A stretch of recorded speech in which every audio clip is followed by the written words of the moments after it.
اعوذ باللہ من الشیطان الرجیم بسم اللہ الرحمن الرحیم۔ سورہ بنی اسرائیل آیات نمبر 61 تا 70 میں آدم اور ابلیس کا مختصر قصہ، اس کی نافرمانی اور یہ دعویٰ کہ وہ اولاد آدم کی ایک بہت بڑی تعداد کو گمراہ کر دے گا، اللہ کی نعمتوں کا بیان اور انسان کے ناشکرہ ہونے کی مثال، مشرکین کو انتباہ کہ اللہ تمہیں کسی بھی وقت اور کسی بھی جگہ گرفت میں لے سکتا ہے۔ بنی آدم کو بہت سی مخلوقات پر فضیلت عطا کی گئی ہے۔ اعوذ باللہ من الشیطان الرجیم۔ وَإِذْ قُلْنَا لِلْمَلَائِكَةِ اسْجُدُوا لِآدَمَ فَسَجَدُوا إِلَّا إِبْلِيسَ۔ اور وہ وقت بھی قابل ذکر ہے جب ہم نے فرشتوں کو حکم دیا تھا کہ آدم علیہ السلام کو سجدہ کرو تو سب نے سجدہ کیا مگر ابلیس نے نہ کیا۔ قال أأسجد لمن خلقت طینا۔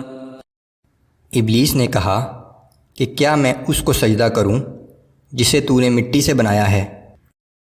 قال أرأيتك هذا الذي كرمت علي لئن أخرتني إلى يوم القيامة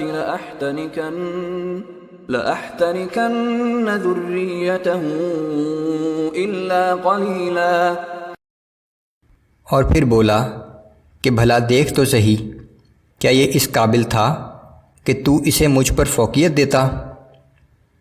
اگر تو مجھے روز قیامت تک کی مہلت دے تو میں تھوڑے سے لوگوں کے علاوہ اس کی ساری اولاد کو اپنے بس میں کر لوں گا۔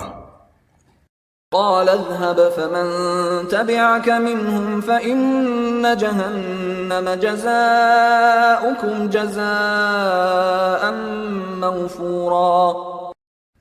اللہ نے فرمایا کہ جا تجھے مہلت دی جاتی ہے، پھر ان میں سے جو شخص بھی تیری پیروی کرے گا تو بے شک تجھ سمیت ان سب کے لیے جہنم ہی بھرپور جزا ہے۔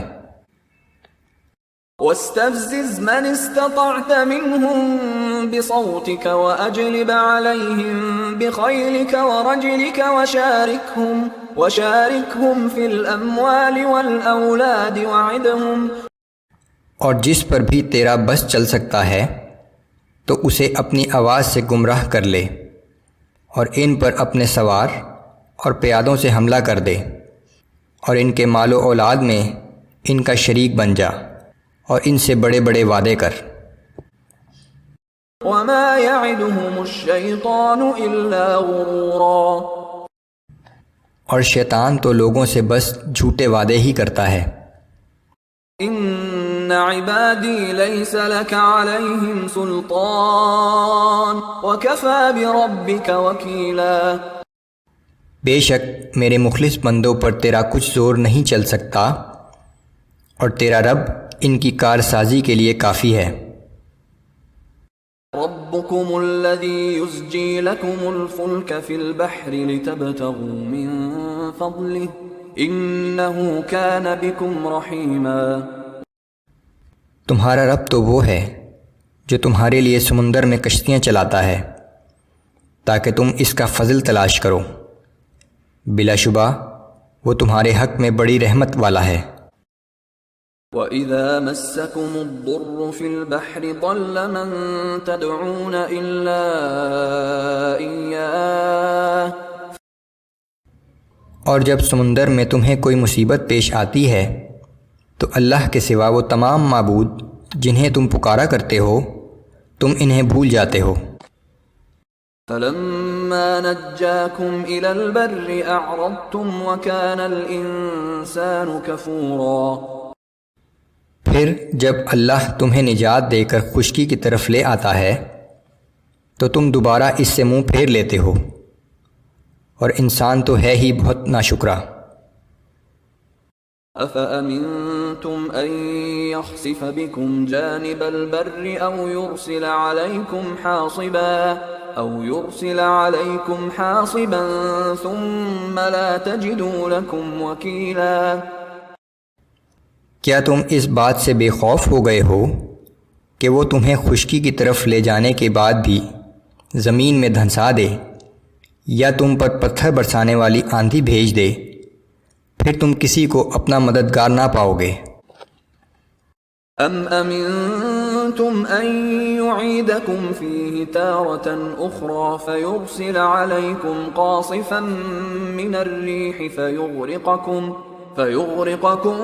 بما كفرتم ثم لا تجدوا لكم علينا به تبيعا۔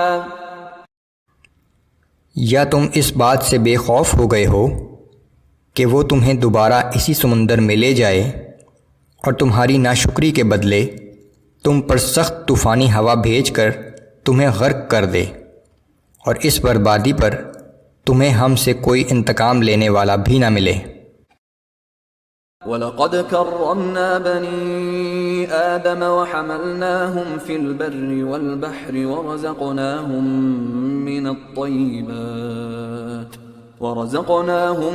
مِنَ الطَّيِّبَاتِ وَفَضَّلْنَاهُمْ عَلَى كَثِيرٍ مِّمَّنْ خَلَقْنَا تَفْضِيلًا۔